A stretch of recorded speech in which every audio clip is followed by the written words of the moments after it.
Hi, this is Tenny-Brittian. I can say my name, Tenny-Brittian, and I am the instructor for spiritual development that is being offered as a course in the ministry training program of Phillips Theological Seminary. And this is week 2 of our class. This week we're going to keep we're going to continue reading in Fowler's Stages of Faith, and we're going to pick up on our personalized practical work that we'll be sharing through the 6-week study From Hope to Habit. Came up with From Hope to Habit quite a few months ago now, when a church that we'd been doing some work with approached us and asked, is there a small group study that you could develop that we might be able to use going into those weeks before Easter that would help us look at spiritual disciplines, spiritual practices? And I said, sure, of course we can do that. That was written in conjunction with some of the work my husband has done and has presented in his books, High Voltage Spirituality and Prayer for People Who Can't Sit Still. What this person wanted was this 6 months, a minister wanted was a 6 month, let's try that again, wanted a 6-week study. I would have preferred a 12-week study. I could understand the desire to have this in those 6, 7, 8 weeks before, right at Easter. What I would rather see this study used is during a 12-week period of time, a quarter, if you will, 12 weeks out of 13 weeks, because in the church, Sunday school groups, many small groups think in those 13-week ideas. Another reason I would prefer it to be longer is that it takes a lot of time to develop a habit.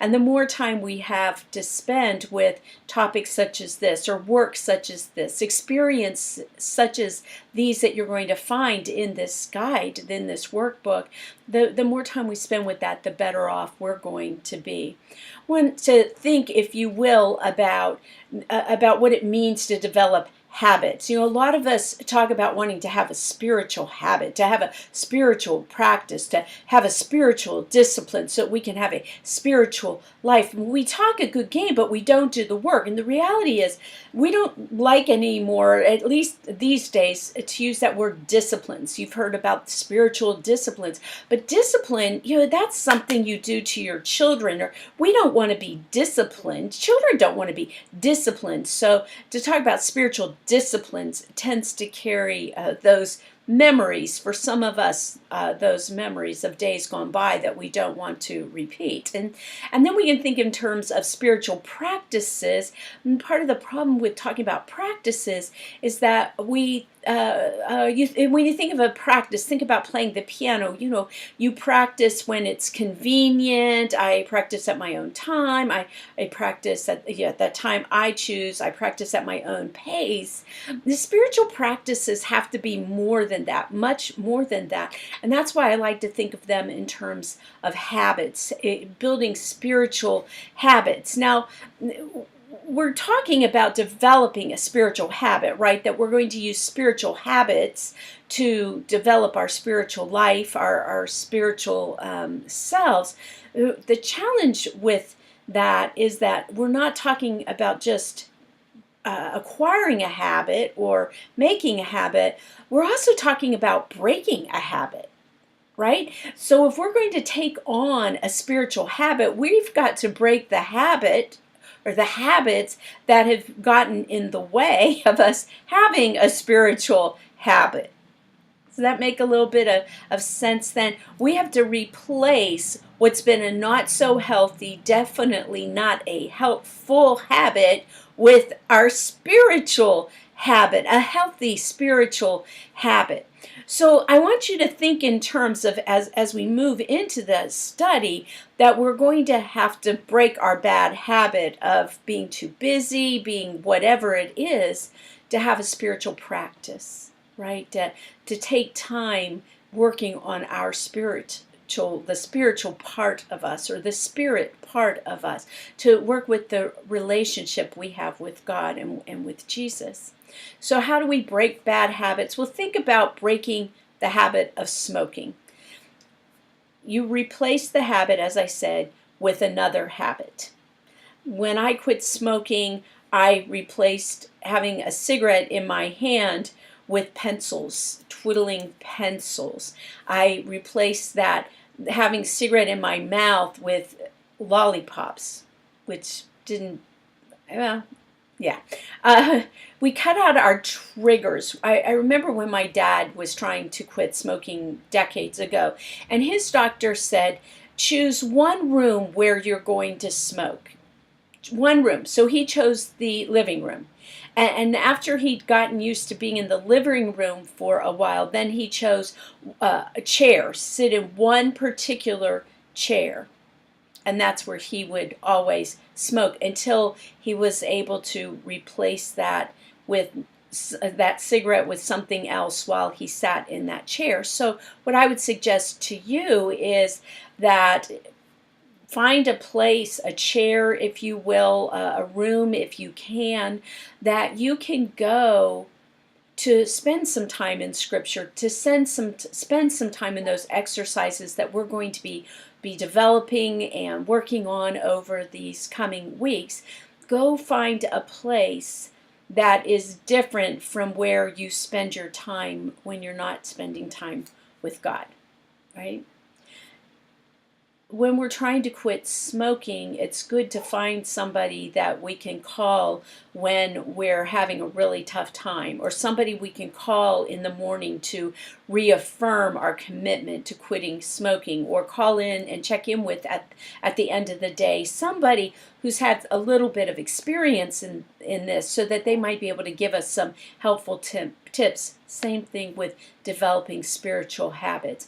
Find an accountability partner. Find like-minded people. Now, I know some of us don't live in geographic areas where there are a lot of like-minded people, maybe not even many like-minded people. But here's one of the wonderful parts about this class is that you are finding yourself with like-minded people. You're in this class with others who are wanting to work on their own spiritual development. So we've got that one taken care of. And this last tip is visualize what your life is going to look like once your new habit has replaced your old habit. Right? What is your life going to look like once you develop this spiritual habit? Once you stop doing whatever it is that you fill your time with, so you haven't been able to spend that time with God. Visualize what it's going to look like, what your life is going to be like when you get to spend time with God. Before we go further into talking about our hope to habit pieces, I want to jump back now to the stages of faith. You may be finding that a difficult read. I just want to encourage you to keep with it. It's a seminal work on faith development. It is an important work on faith development. It is still referred to over and over and over again all these years later because of what it brings. Once you've finished it, not only are you going to be all the more enriched and enlightened, you're going to feel good that you've accomplished something. So stick with it. It can also be an important base on which you can build the work that you're doing or that you're going to be working with others, let alone yourself. And it's also going to allow you to measure where you are in your faith and your spiritual development. So stick with it. It's also going to give you the information you need, or the contexts you need that you're going to need to do your next work and your next work and your next work in development. Now, in most of my classes, I ask two types of questions each week, two kinds of reflection questions. There are the content questions, say that word again, content questions, and the personalized questions. The content questions let me know that you're reading, doing the work, watching the lectures, and that you're grasping or understanding, or you're starting to understand what you're reading and you're hearing. The personalized questions are the ways that get you to thinking about how you can apply what you're learning to your life and or your ministry setting. Now, I know not all of you are serving in ministry leadership, let's say, or in ministry, paid ministry, that yours is more volunteer or unpaid. I like that better, unpaid ministry. I want you to apply it to your context. So personalized questions, when I talk in personalized questions about your ministry setting, it means wherever it is that you're serving, whether that's paid or unpaid. Whether you see yourself as a leader or a volunteer, you are a leader in your own right. If you weren't, you wouldn't be in this class. Most of the content questions in this course are going to be generated from the readings in Fowler. And for the most part, hear this though, for the most part, we'll let the weekly sessions in From Hope to Habit be our personalized questions. So in From Hope to Habit, we're going to have weekly questions, weekly homework that we're going to be working from to answer questions, to doing some accountability, to doing that checking in. And so there may be some personalized questions for stages of faith sprinkled in there, but really what we're going to be using mostly, nearly exclusively for our personalized questions, are those questions that we're going to be reading, seeing in the Hope to Habit study. We're going to I'm going to use, I don't know that I want to say teach, we're going to use the Hope to Habit study the same way I would use it in a small group or with a small group in a church. The one difference is because we're together virtually, we have to rely on a discussion forum instead of face-to-face spoken conversation. And I think that's okay because we are a small group. If we were 2 or 3 people larger, then I'd probably have us break into 2 or 3 separate discussion rooms. So our forum for this would look a little bit different.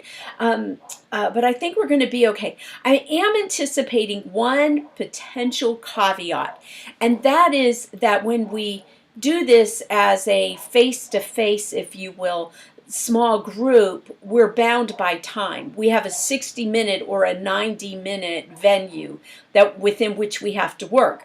Here we don't have that. So we could have a lot of open-ended conversations about that will take up a lot of time. The time as we're writing, and time for us as we're reading, and time as we're interacting. And if that gets too large, if our piece gets too long, then next week I'm going to break us into those smaller forum groups of 2, 3, well, I don't think 2, 3 or 4. But that will be next week. I just want to give you the heads up with all of that. I've posted as well, or attached, the participant workbook there on our here on our website. And at the end of our study, so in week 8, I'll provide you with the facilitator guide. For now, though, I want you to experience this work. I want you to experience the study as a participant, and then that last week, I'll show you how to use it to facilitate others' experiences. That's when the facilitator's guide is going to come into play.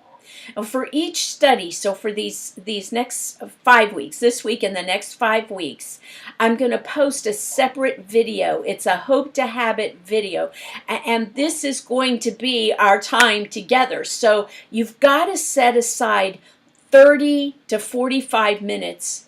That's it. You can't do it while you're driving in the car. You really got to be in a place set aside. If you've got a significant other in your life, please don't do this with your church folk at this point. But if you've got, say, a friend or somebody that you might invite to engage, go through the study with them, then have them join you. Go ahead and copy out a copy of the workbook for both of you, not just you. So set aside 35 to 40 minutes for the study. Sit with the video. Try to envision yourself with your classmates sitting there with you. And welcome to your new small group. So you can do that visually with your friends. We're definitely doing it virtually, but think about inviting someone else with you so that you maybe could even stop the video along the way to have some conversations.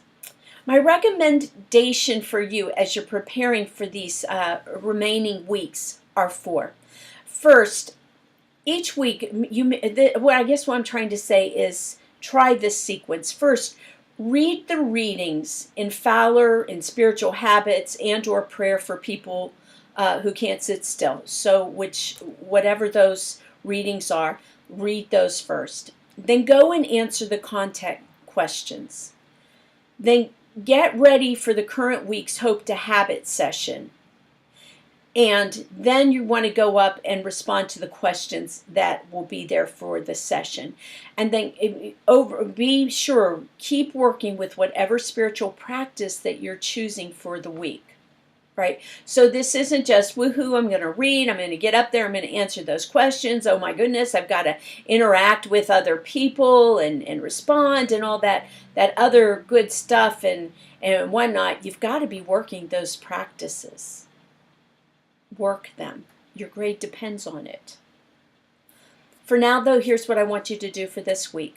Finish up your readings, answer your content question, download from Hope to Habit, watch the Hope to Habit video, and then start your Hope to Habit work, and be prepared to check in on it next week.